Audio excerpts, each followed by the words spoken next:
और अच्छा सा क्रोम का जो टीवीएस का ब्रांडिंग है वो मिल जाता है।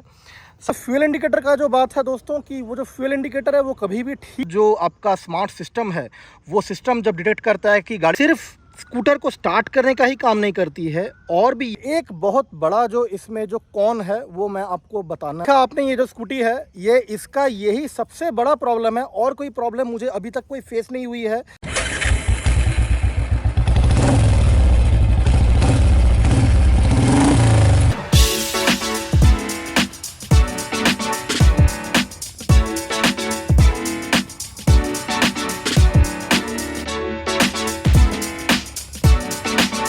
दोस्तों आज फिर से आप सबका स्वागत है मेरे चैनल पर। आज मैं आपको और एक रिव्यू मैं दिखाने वाला हूं। आज इस वीडियो में मैं TVS जुपिटर जो स्कूटर है मैं उसका रिव्यू करने वाला हूं। इस वीडियो में मैं फिर से आपको जो प्रोज है जो कॉन्स है वो सबके बारे में मैं बताऊंगा। और ये जो स्कूटी है, ये जो स्कूटर इसको जो भी बोलते हैं वो मेरा अपना है। ये मेरा अपना ख़रीदा हुआ है। ये कम से कम मुझे अराउंड 10,000 किलोमीटर से ऊपर हो चुके हैं स्कूटर को। तो अब 10,000 किलोमीटर चलाने के बाद इसका क्या इंप्रेशंस है वो सब मैं इस वीडियो में बताऊंगा। ये स्कूटी मैंने अगले साल 2023 में खरीदा था। तो ये जो TVS जुपिटर है ये 2023 का मॉडल है। ये मैंने अराउंड 1,13,000 मैंने ख़रीदा था, जो कि उस समय इसका ऑन रोड प्राइस था। अब वो 1,13,000 में क्या क्या आता है वो भी मैं आपको बता दूँ। 1,13,000 में आपका जो स्कूटर का जो प्राइस है वो रहता है। उसके बाद फिर आपका जो पोल्यूशन का जो चार्ज है वो भी रहता है। 1 साल का पोल्यूशन का सर्टिफिकेट आपको दिया जाता है, और उसके साथ 5 इयर्स का आपका जो व्हीकल का इंश्योरेंस है वो भी इंक्लूडेड रहता है। अब जान के रखिए दोस्तों कि 5 इयर्स का जो इंश्योरेंस है उसमें 1 साल ही आपको फर्स्ट ईयर ही आपको फर्स्ट पार्टी जो इंश्योरेंस वो मिलती है, और बाकी जो 4 साल है वो आपको थर्ड पार्टी इंश्योरेंस मिलेगी। तो इस तरह से आपका जो 5 साल का जो इंश्योरेंस है वो कवर होता है। तो वो जो ऑन रोड 1,13,000 मुझे लिया था उसमें ये सारा चीज़ कवर था। तो दोस्तों सामने से जो स्कूटी का लुक्स है वो कुछ इस तरह का आता है। ये टाइटेनियम ग्रे मॉडल है। ये स्कूटर आपको 4 मॉडल्स में और 9 कलर वेरिएंट्स में मिलता है। देखिए साइड से इसका कुछ इस तरह का जो पूरा लुक्स है, पीछे से ये इस तरह का लुक्स है, ये आता है। हम डिटेल में इसका डिस्कशन करेंगे। तो सबसे पहले हम स्टार्ट करते हैं सामने की ओर से। तो ये देखिए दोस्तों, ये रहा इसका जो LED हेडलैम्प है, हेडलाइट है। ये पूरा LED हेडलाइट है, ये स्टॉक ही LED आता है। उसके बाद फिर देखिए यहाँ पर आपको एक बहुत ही मोटा सा और अच्छा सा क्रोम का जो TVS का ब्रांडिंग है वो मिल जाता है। सामने में ये देखिए यहाँ पर लिखा हुआ है, देखिए scooter of the year Jupiter 125। तो ये जो मॉडल है TVS जुपिटर, इसको scooter of the year award भी मिल चुका है। और यहाँ पर देखिए नंबर प्लेट यहाँ पर आपको मिल जाता है। यहाँ पर नंबर प्लेट आप माउंट कर सकते हैं। उसके बाद फिर देखिए दोस्तों, यहाँ पर साइड में ये जो है, ये यहाँ पर आपका जो टर्न सिग्नल्स है, यहाँ पर देखिए यहाँ पर येलो कलर का जो बल्ब है वो लगा हुआ है।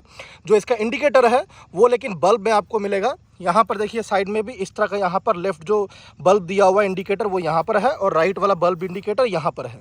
ये जो है दोस्तों ये आपका डे लाइट रनिंग लाइट्स है, जिसको हम DRL भी बोलते हैं। ये वाला DRL है। तो ये DRL काफ़ी स्ट्रॉन्ग है, दिन में भी आपको बहुत अच्छी तरह से दिखाई देगा। उसके बाद दोस्तों नीचे आते हैं यहाँ पर व्हील में। व्हील देखिए ये दोनों ही एलॉय व्हील आते हैं। जो जुपिटर का जो मॉडल है उसका व्हील जो है पूरा एलॉय व्हील आता है। और इस एलॉय व्हील में देखिए यहाँ पर राइट साइड में आपको दिखाता हूँ। यहाँ पर देखिए ये जो है ये इसका डिस्क ब्रेक है। ये 220 mm का जो डिस्क ब्रेक आता है। तो एक स्कूटी का जो व्हील्स होता है वो व्हील्स ऐसे ही बहुत छोटा होता है साइज़ में। तो उसके मुताबिक इसका जो डिस्क ब्रेक है, जो डिस्क का जो साइज़ है वो बहुत ही बड़ा है। और इसका जो डिस्क का ब्रेक का जो क्वालिटी है वो बहुत ही अच्छा क्वालिटी है। थोड़ा सा अगर आप थोड़ा सा ब्रेक मारेंगे तो उसमें ही आपको ब्रेक बहुत अच्छा आपको रिस्पॉन्स ब्रेक की तरफ से मिलेगा इसमें। तो ये जो डिस्क ब्रेक है स्कूटी का ये बहुत ही तगड़ा और बहुत ही अच्छा क्वालिटी का डिस्क ब्रेक है। यहाँ पर आपको कुछ यहाँ पर ये लाइट्स इस तरह से, ताकि रिफ्लेक्टिव लाइट्स हैं ये सब दिए हुए हैं, ताकि रात के समय में अगर कोई लाइट साइड से पड़े तो रिफ्लेक्टिव लाइट्स काम आए और पता चले दूसरे आदमी को कि हाँ यहाँ पर एक बंदा राइड कर रहा है। तो ये इस तरह का सामने का जो टायर है, टायर देखिए यहाँ पर ये टायर दिया हुआ है। ये टायर आपका TVS का ही ब्रांडेड टायर्स है। वैसे TVS तो खुद टायर्स मुझे नहीं लगता बनाती है, तो ये किसी ऑलरेडी जो ब्रांड होते हैं टायर्स जो बनाते हैं उसको जो कॉन्ट्रैक्ट देकर वो टायर्स बनवाती है अपने ब्रांड पर। तो TVS टायर्स लिखा हुआ है, इसलिए यहाँ पर हमको नहीं पता चलेगा दोस्तों कि ये सीएट का है ना MRF का है ना किसका है। तो उसके बाद फिर टायर का जो क्वालिटीज़ है वो भी बहुत अच्छा है। उसके बाद ऊपर की तरफ आते हैं दोस्तों, देखिए यहाँ पर आपको जो इसका जो इंस्ट्रूमेंट क्लस्टर है वो यहाँ पर मिलता है। ये जो इंस्ट्रूमेंट क्लस्टर है ये पार्टली एनालॉग है और पार्टली डिजिटल है। ये लेफ्ट हैंड साइड में देखिए यहाँ पर एनालॉग पार्ट है और राइट हैंड साइड में देखिए यहाँ पर ये डिजिटल पार्ट है। तो पहले दोस्तों पहले स्कूटी को स्टार्ट करते हैं। अब स्टार्ट करने के लिए देखिए यहाँ पर इसका जो की है वो की का सिस्टम यहाँ पर दिया गया है। इस की को जस्ट ऐसे ऑन करना है, देखिए ऐसे बीप साउंड होगा और यहाँ पर एक जस्ट ही कुछ सेकंड तक जो चेक है वो करता है। अब देखिए जो कांस्टेंट बीप साउंड आपको सुनाई दे रहा है वो क्यों सुनाई दे रहा है, क्योंकि थोड़ा सा ध्यान से देखिए यहाँ पर मैं दिखा रहा हूँ आपको। देखिए यहाँ पर एक स्कूटी का जो साइड स्टैंड है वो रेड कलर से यहाँ पर आपका आइकॉन दिखा रहा है, देखिए यहाँ पर। तो इसका मतलब ये है कि स्कूटी का जो साइड स्टैंड है वो साइड स्टैंड देखिए यहाँ पर लगा हुआ है। तो स्कूटी में जब तक ये साइड स्टैंड लगा रहेगा तब तक आप इस स्कूटर को स्टार्ट नहीं कर पाइएगा। तो आपको क्या करना पड़ेगा, आपको स्कूटी का जो साइड स्टैंड है वो आपको उठाना पड़ेगा। जैसे देखिए मैंने साइड स्टैंड जो है उठा दिया है। तो अब क्या है, अब देखिए वो जो रेड लाइट है वो भी जा चुका है वहाँ से, वो रेड लाइट भी वहाँ से जा चुका है। अब यहाँ पर जो है, यहाँ पर देखिए ये जो आपका सिंबल है ये आपका इंजन ऑन है। तो इंजन इग्निशन का यहाँ इंडिकेटर दिया हुआ है। उसके बाद और यहाँ पर 4 इंडिकेटर्स का जगह है, तो वो मैं आपको थोड़ी देर में बताता हूँ। यहाँ पर देखिए इस डिजिटल इंस्ट्रूमेंट क्लस्टर में क्या दिखाई दे रहा है, आपको टाइम दिखाई देगा। ये टाइम जो है दोस्तों ये हर समय ही उल्टा पुल्टा हो जाता है, ये कभी भी ठीक नहीं रहता है। इसको मैं जितना भी ठीक करता हूँ ये धीरे धीरे समय के साथ ये हमेशा ही उल्टा पुल्टा हो जाता है। तो अभी देखिए जबकि अभी सुबह के 11 साढ़े 11 बज रहे हैं तो ये अभी रात का 2:32 दिखा रहा है। तो ऐसे भी ये टाइम वैसे कुछ मीनिंगलेस है, वो हमको उतना ज़रूरत नहीं पड़ता है टाइम का, ना ही किसी और का ज़रूरत पड़ता है। तो उसके बाद देखिए यहाँ पर जो ओडोमीटर यहाँ पर लिखा हुआ है, देखिए जैसे मैंने कहा कि मेरा जो स्कूटर है वो 10,000 प्लस किलोमीटर चल चुका है। तो 10,255 किलोमीटर अभी तक चला है। यहाँ पर साइड में देखिए, साइड में यहाँ पर जो है यहाँ पर फ्यूल इंडिकेटर दिखा रहा है, ये एंड है और यहाँ पर फुल है। तो अभी देखिए जस्ट एक जो सेल है वही मेरा कमा हुआ दिखाई दे रहा है। तो ये जो फ्यूल इंडिकेटर का जो बात है दोस्तों कि वो जो फ्यूल इंडिकेटर है वो कभी भी ठीक से आपको मेजरमेंट नहीं दिखाता, वो ठीक से इंडिकेशन नहीं दिखाता है। बाइक में फ्यूल रहता है, उसके बाद भी अच्छा खासा फ्यूल रहता है, तो उसके बाद भी वो दिखा देता है कि हाँ आपका जो रिज़र्व हो चुका है, आपको फ्यूल आपको भरना पड़ेगा। तो इस तरह से इसका फ्यूल का जो इंडिकेटर है वो ठीक से काम नहीं करता है। उसके बाद दोस्तों देखो यहाँ पर ये जो यहाँ पर कीज़ दिए हुए हैं, ये मोड की है, रीसेट की है। यहाँ से आप ये टाइम चेंज कर सकते हैं और यहाँ से आप ट्रिप्स वगैरह यहाँ से चेंज कर सकते हैं। उसके बाद यहाँ पर देखिए यहाँ पर दिखा रहा है इको, यहाँ पर इकोनॉमी मीटर लिखा हुआ, इकोनोमीटर लिखा हुआ है और यहाँ पर इको दिखा रहा है ग्रीन कलर में। तो दोस्तों ये इको मीटर क्या है कि मैं आपको थोड़ा सा समझा दूँ। इसके बगल में ही यहाँ पर पावर होता है, मैं आपको गाड़ी चलाते हुए मैं रिकॉर्ड करके दिखाऊंगा। ये जो इको मीटर है इसका मतलब ये है कि जब भी आप गाड़ी का स्पीड जो है वो 60 या फिर 60 के नीचे रखते हैं तो ये इकोनॉमी मीटर आपका चालू रहता है। तो इसका ये मतलब खड़ा होता है कि आपका जो गाड़ी है वो सबसे बेस्ट आपका माइलेज आपको देगा, आपको प्रोवाइड करेगा, सबसे बेस्ट माइलेज आपको इसमें मिलता है। और अगर आप 60 से ऊपर अगर आप स्पीड उठाते हैं तो फिर वो यहाँ पर देखिए बगल में यहाँ पर अभी जल नहीं रहा है, यहाँ पर देखिए PWR लिखा हुआ है, तो ये पावर मोड में आ जाता है। पावर मोड में आने का ये मतलब है कि आपको फिर बेस्ट माइलेज नहीं मिलेगा, आपका फ्यूल कंजम्पशन जो है वो जो स्कूटर में वो बढ़ जाएगा। आपको स्पीड मिलेगा, पावर मिलेगा, लेकिन फ्यूल आपको इकोनॉमी नहीं मिलेगा। इकोनॉमी अगर आपको अच्छा माइलेज, सबसे बेस्ट माइलेज चाहिए तो आपको गाड़ी का जो स्पीड है वो 60 किलोमीटर पर आवर के अंडर में ही आपको रखना पड़ेगा। अब इसके बाद देखिए यहाँ पर भी और 4 यहाँ पर इंडिकेटर्स हैं। यहाँ पर ये जब जलेंगे आपको पता चलेगा।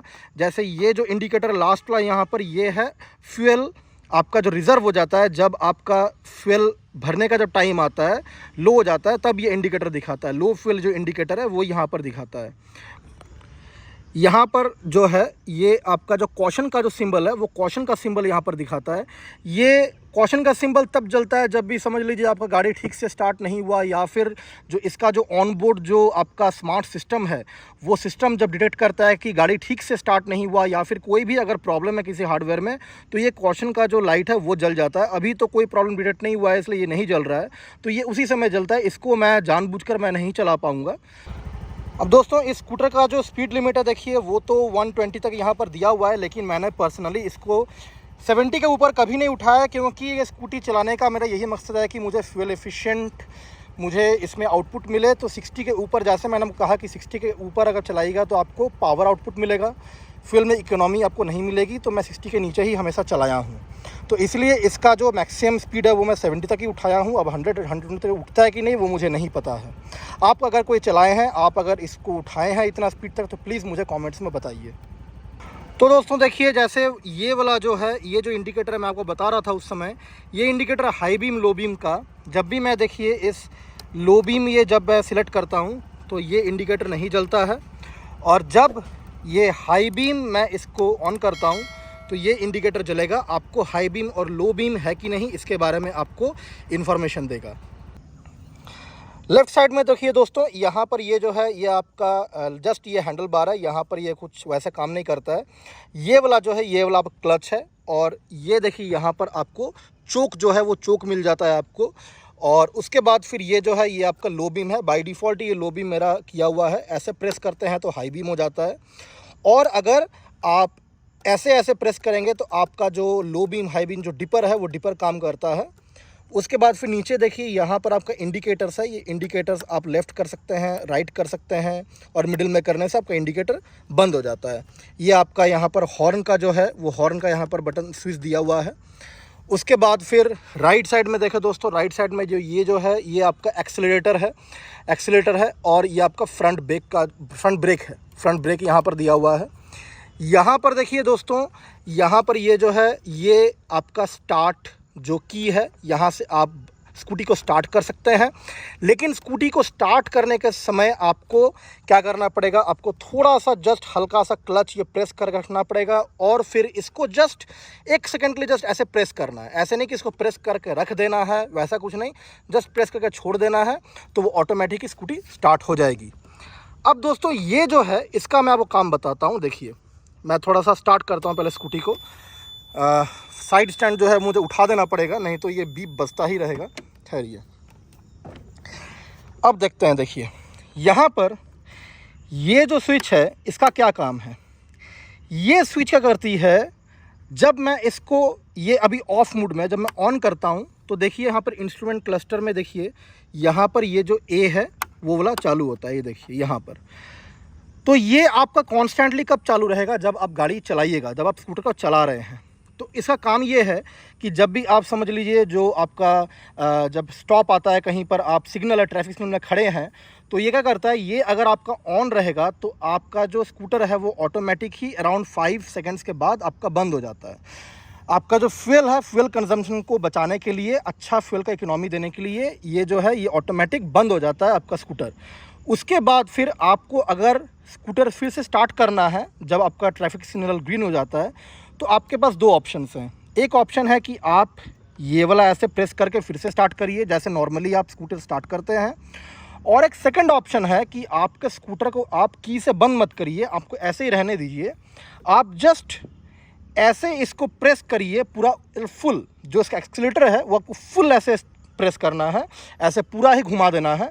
तो क्या होगा, ऑटोमेटिक ही ये स्कूटर फिर से स्टार्ट हो जाएगा। अगर ये मूड आपका ऑन है, ये मूड अगर आपका ऑन है तो आपका फिर से ऑटोमेटिक स्कूटर जो है वो स्टार्ट हो जाता है। उसके बाद दोस्तों देखो यहाँ पर नीचे ये जो है ये USB पोर्ट दिया हुआ है। यहाँ पर आप मोबाइल वगैरह कुछ भी डिवाइस आप चार्ज कर सकते हैं। तो ये तभी काम करेगा जब आपका जो स्कूटर है वो चलेगा, तभी पावर प्रोड्यूस होगा, और यहाँ पर ये USB पोर्ट आपका डिवाइस चार्ज कर सकता है। उसके बाद देखिए ये जो की है, ये जो आपका एरिया है जहाँ पर हम इस की को लगाते हैं और गाड़ी को हम स्टार्ट करते हैं, तो ये की सिर्फ स्कूटर को स्टार्ट करने का ही काम नहीं करती है, और भी यहाँ पर 2 फंक्शंस छिपे हुए हैं। एक जो है 2 की नहीं दोस्तों 3 फंक्शंस हैं यहाँ पर। सिर्फ एक ये चाबी से 3 फंक्शन आपका स्कूटर का कंट्रोल होता है। वो कैसे? आप अगर ऐसे करते हैं स्कूटर आपका, अगर हैंडल पूरा लेफ़्ट साइड में अगर आप ये कर देते हैं या फिर पूरा राइट साइड में टिल्ट कर देते हैं तो आपका जो हैंडल है वो हैंडल लॉक हो जाता है। जस्ट ऐसे आप प्रेस करके और फिर ऐसे घुमा दीजिए, आपका हैंडल लॉक हो जाएगा। ठीक है, तो इस तरह से आपका हैंडल लॉक होता है। देखिए मैं अभी हैंडल को, ये देखिए हैंडल अभी नहीं घूम रहा है, तो ये हैंडल लॉक हो चुका है। अब इसका जो सेकंड फंक्शन है दोस्तों कि ये जो की हम ऐसे प्रेस कर ऐसे इसको हम इंसर्ट किए हैं, अब इसको हम क्या करेंगे, इसको ऐसे प्रेस करके ज़ोर से राइट हैंड साइड में हम ऐसे घुमा देंगे। तो इससे क्या हो जाता है दोस्तों, देखिए ये जो लेफ़्ट साइड में है ये इसका जो फ्यूल कैप है वो फ्यूल कैप ओपन हो जाता है। दोस्तों इसका इस जो स्कूटर है उसका फ्यूल कैप इस तरह सामने दिया हुआ है और इस जो स्कूटर का जो फ्यूल का जो टैंक है वो इस तरह नीचे यहाँ पर दिया हुआ है। इस स्कूटर का फ्यूल टैंक पीछे की तरफ नहीं है, इसका फ्यूल टैंक जो है वो इस तरह नीचे की तरफ है। तो फ्यूल टैंक का जो कैप है, जो ओपनिंग माउथ है, वो इस तरफ यहाँ पर दिया हुआ है। तो इसको आप अगर फिर से बंद करना चाहते हैं तो आप इसको फिर से थोड़ा सा प्रेस कर दीजिए, वो बंद हो जाएगा। और फिर से अगर आप खोलना चाहते हैं इसे प्रेस करके आप ऐसे करिए, देखिए खुल जाता है। मैं फिर से थोड़ा सा एक ही फ्रेम में आपको दिखाता हूँ। देखिए एक ही फ्रेम में मैं दिखाता हूँ, इस तरह से आप करिए, देखिए खुल जाता है। तो ये एक बहुत ही अच्छा फीचर है कि आपको फिर से उठ के नीचे के पीछे तरफ जाने की ज़रूरत नहीं है, क्योंकि पीछे में इस स्कूटर का पीछे की तरफ इसका जो फ्यूल टैंक है वो नहीं है, वो नीचे की तरफ सामने से एक्सेस होता है। तो ये बहुत ही अच्छा फीचर है कि जब भी आप कोई पेट्रोल पंप पे हैं और आपको अगर फ्यूल अगर इसमें भरवाना हो तो आपको उठ के फिर से जो सीट है वो सीट उठाने की ज़रूरत नहीं है और ना ही गाड़ी से उतरने की ज़रूरत है। आप बैठे बैठे ही फ्यूल आप इंसर्ट करवा सकते हैं।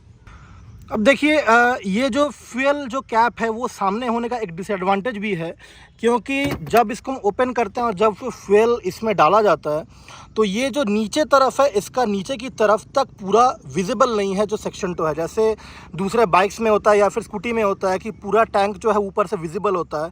तो जब हम ऑयल भर रहे होते हैं तो वो ऑयल अगर स्पिल होने वाला होता है, फिर बहुत ज़्यादा भर चुका होता है, तो हमको पूरा अच्छी तभी पता चल जाता है। लेकिन इसमें क्या होता है, थोड़ा धीरे धीरे भरना पड़ता है, क्योंकि एकदम स्पीड में अगर भरेंगे तो वो फट करके आके फिर स्पिल हो जाता है, बाहर निकल जाता है। तो इसलिए थोड़ा सा ध्यान से दोस्तों इसमें जो फ्यूल है वो भरना पड़ता है। अब देखिए दोस्तों सामने की ओर यहाँ पर एक हुक भी दिया हुआ है। आप यहाँ पर कोई भी बैग, कोई भी आप प्लास्टिक बैग, कुछ भी आप यहाँ पर जो लगेज है वो यहाँ पर थोड़ा सा आप हैंग कर सकते हैं। लेकिन दोस्तों याद रखिए कि ये जो है ये एक फाइबर का बना हुआ है, कोई मेटल नहीं है और बहुत ज़्यादा ही तगड़ा मजबूत हमको नहीं लगता है। तो इसमें बहुत ज़्यादा अगर वेट आप झुला देंगे तो फिर आपको दिक्कत आ सकती है, ये टूटने का भी इसमें डर रहता है। उसके बाद दोस्तों देखिए यहाँ पर थोड़ा नीचे की ओर अगर आते हैं तो यहाँ पर आपको और एक यहाँ पर हुक मिल जाएगा। ये थोड़ा अच्छा क्वालिटी का हुक है। ये इस तरह देखिए यहाँ पर इस तरह खुलता है, तो ये आपका सीट के नीचे की ओर इस तरह से रहता है।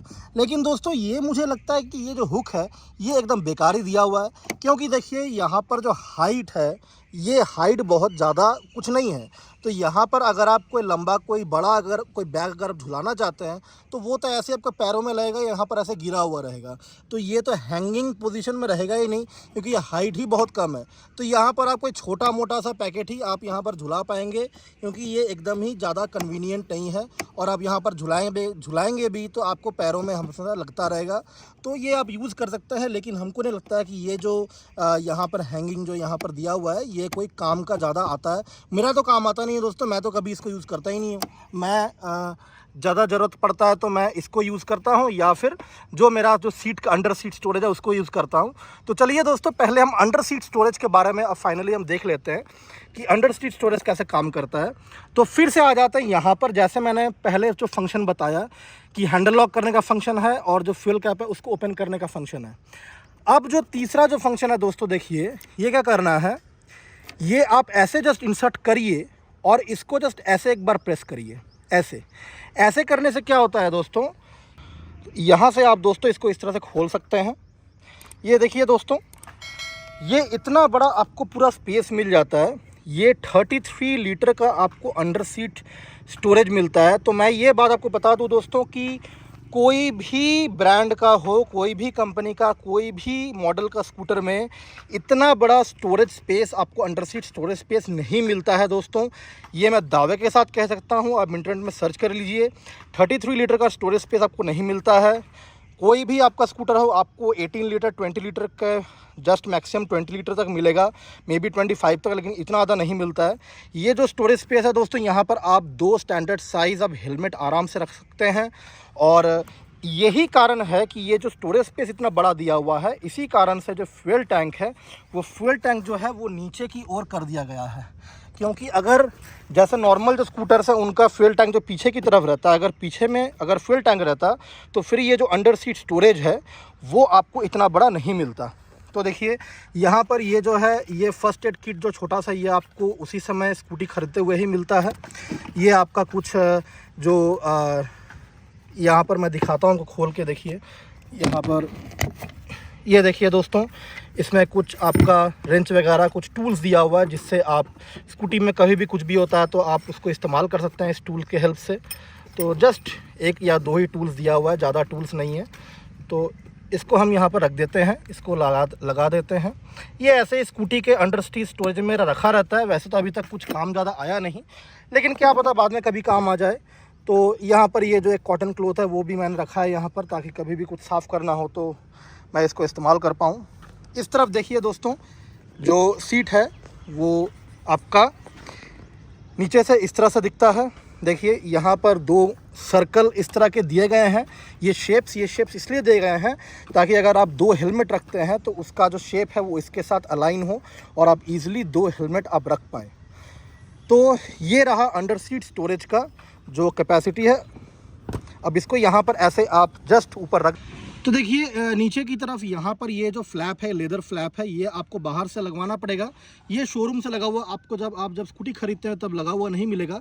ये जो इसका कंडीशन है ये इस कंडीशन में आपको मिलता है। यहाँ पर देखिए जुपिटर का जो ब्रांडिंग भी यहाँ पर दिया हुआ है, तो ये इस तरह से आपको मिलेगा। अगर आप चाहते हैं कि ये वाला आपका स्पॉइल ना हो, जो ओरिजिनल जो फुट रेस्ट जो एरिया है वो स्पॉइल ना हो, तो आप इस तरह से ये जो आपका जो लेदर फ्लैप है ये आप इस तरह से इसको बाहर से लगवा सकते हैं। ये जस्ट ऊपर रख देना पड़ता है, ऐसे नहीं कि इसको कुछ लॉक वाला कोई सिस्टम है, इसमें कुछ लॉक नहीं होता है। ये लिखा हुआ ही आता है जुपिटर 125 BS6, ये इसी मॉडल के लिए बना होता है। तो आपको बाहर लोकल स्टोर से मिल जाएगा। ये अराउंड 100-200 रुपीज़ पड़ता है, ज़्यादा प्राइस नहीं इसका। अब देखिए नीचे की तरफ यहाँ पर ये जो है, यहाँ पर ये साइड स्टैंड है, और ये वाला जो है ये पिलियन का फुटरेस्ट है। पिलियन का फुटरेस्ट इस तरह से आप इसको ऐसे सामने की ओर ओपन कर सकते हैं, फिर इसको ऐसे क्लोज कर रख सकते हैं जब ज़रूरत नहीं है। इसके बाद देखिए ये जो है ये आपका डबल स्टैंड वाला स्टैंड है, और ये जो है ये किक स्टार्ट है। अब देखिए दोस्तों, ये एक बहुत ही अच्छा फीचर है, क्योंकि मैक्सिमम BS6 के जो बाइक्स हैं, जो स्कूटर्स हैं, उसमें एक किक स्टार्ट नहीं मिलता है, सिर्फ सेल्फ स्टार्ट ही होता है। लेकिन किक स्टार्ट बहुत ज़्यादा ज़रूरी है मेरे ओपिनियन से, क्योंकि जो सेल्फ स्टार्ट है वो सिर्फ बैटरी के ऊपर डिपेंडेंट रहता है।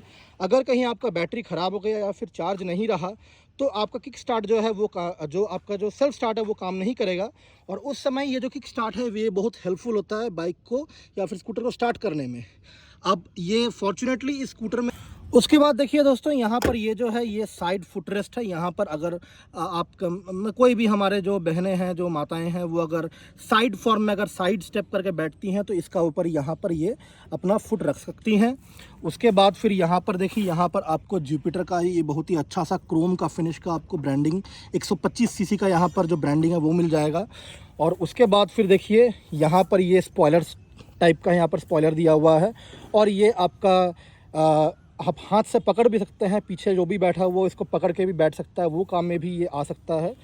यहाँ पर भी TVS क्रोम का यहाँ पर फिनिशिंग दिया हुआ है।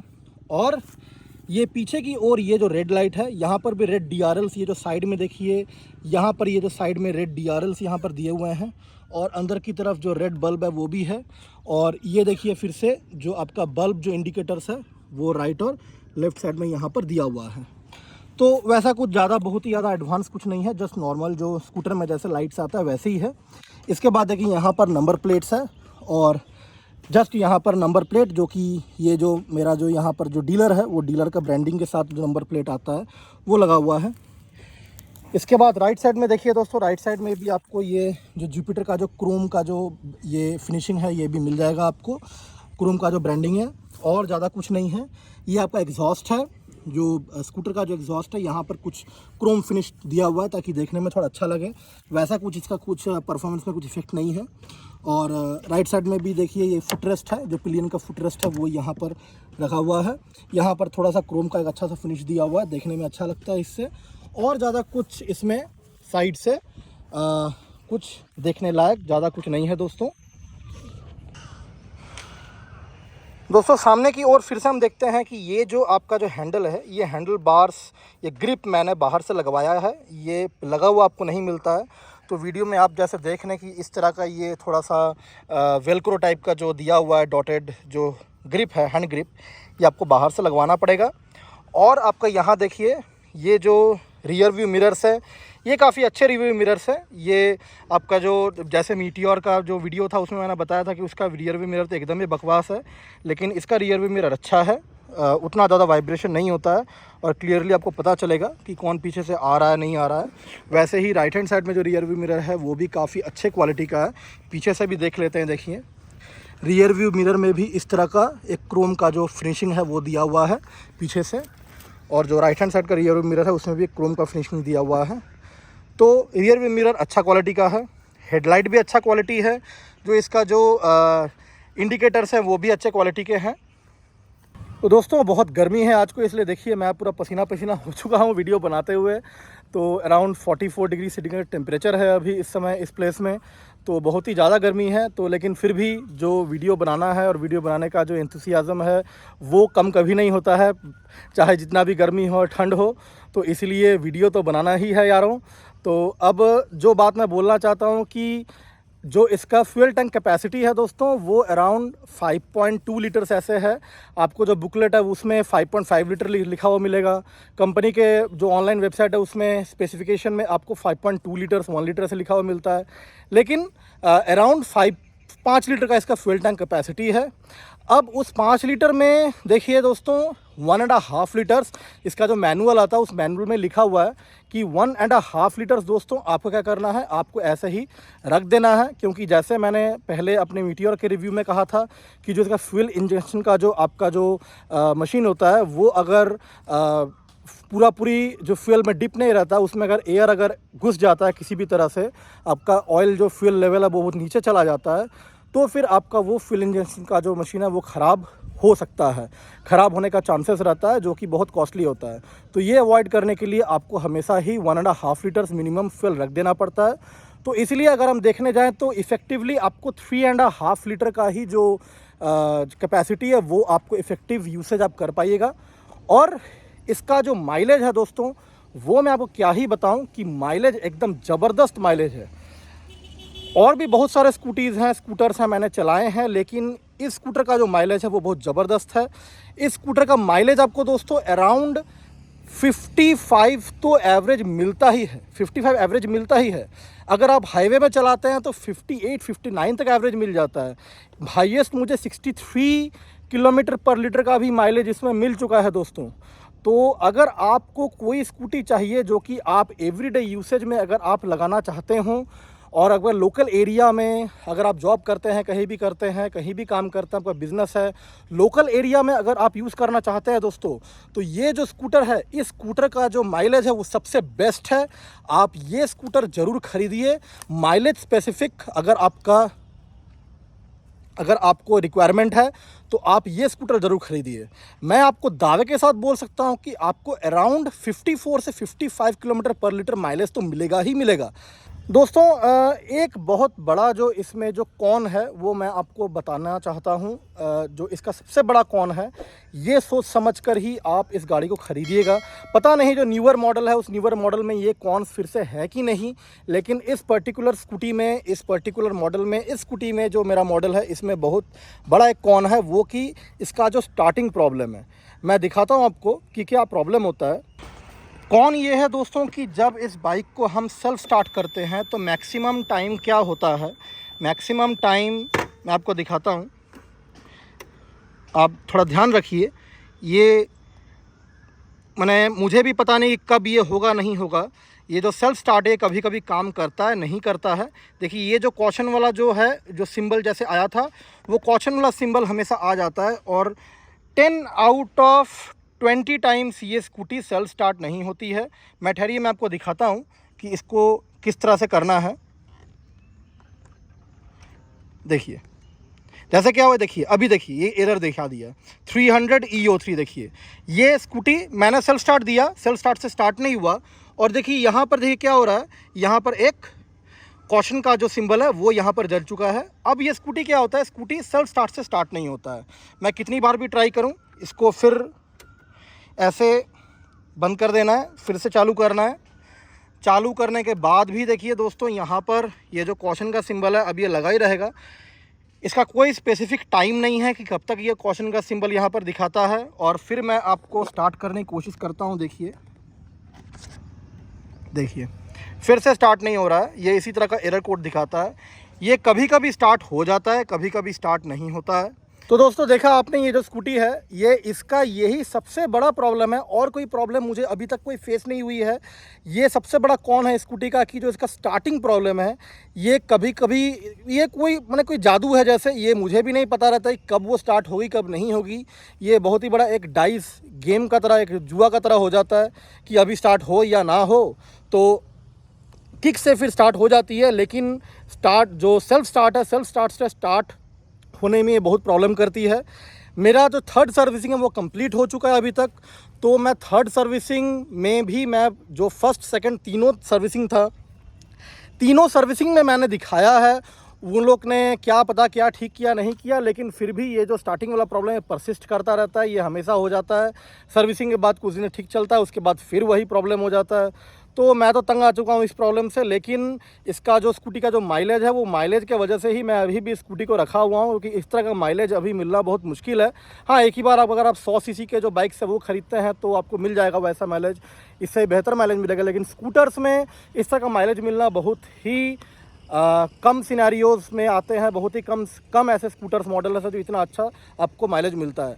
तो इसलिए मैंने अभी तक इसको सेल नहीं किया। मैं अभी तक इसको झेल रहा हूँ। ये जो इतना बड़ा कौन है, इसको मैं झेल रहा हूँ। तो दोस्तों आप भी ख्याल रखिए कि आप ज़रूर खरीद सकते हैं ये स्कूटर। माइलेज की तरफ से तो आप ज़रूर खरीदिए, लेकिन अब न्यूअर मॉडल्स में भी ये जो स्टार्टिंग प्रॉब्लम परसिस्ट करता है कि नहीं, वो मुझे दोस्तों नहीं पता है। तो आप प्लीज़ ये जान लीजिए, आप टेस्ट ड्राइव अच्छे से कर लीजिए, उसके बाद ही आप डिसीजन लीजिए। तो दोस्तों बहुत ज़्यादा गर्मी है, मैं फिर से बता रहा हूँ। तो आज का वीडियो में यहीं मैं समाप्त करने वाला हूँ, यहीं मैं एंड करता हूँ। तो इसके बाद अभी तो मैं ये स्कूटर को यूज़ करता रहूँगा। तो जो भी प्रॉब्लम्स मैं फेस करता रहूँगा दोस्तों, मैं ज़रूर आपको यहाँ पर आके मैं फिर से वीडियो बना के मैं आपको बताऊँगा। 15,000 किलोमीटर जब इसका ओवर हो जाएगा तब फिर से और एक वीडियो बनाऊँगा, उसमें फिर और क्या क्या प्रॉब्लम्स मैंने फेस किया है और क्या क्या खूबियाँ मुझे फिर से लगा है, वो मैं फिर से इस वीडियो में आपको बताऊँगा, फिर से और एक नया वीडियो बनाकर। तो तब तक के लिए आप सबको टाटा बाय बाय दोस्तों, सब सही सलामत रखिए। और प्लीज़ आपसे रिक्वेस्ट है, मेरे वीडियो को सब्सक्राइब करिए और मेरे चैनल पर बने रहिए, ताकि इस तरह के ही और अच्छे रिव्यूज़ मैं लाते रहूँगा। और नोटिफिकेशन बेल को प्रेस करना मत भूलिए, ताकि जब भी मैं इस तरह का कोई अच्छे वीडियो मैं पोस्ट करूँ, आपको साथ ही साथ उसके बारे में पता चल जाए। तो दोस्तों क्या कर रहे हैं, जल्दी करिए, सब्सक्राइब करिए।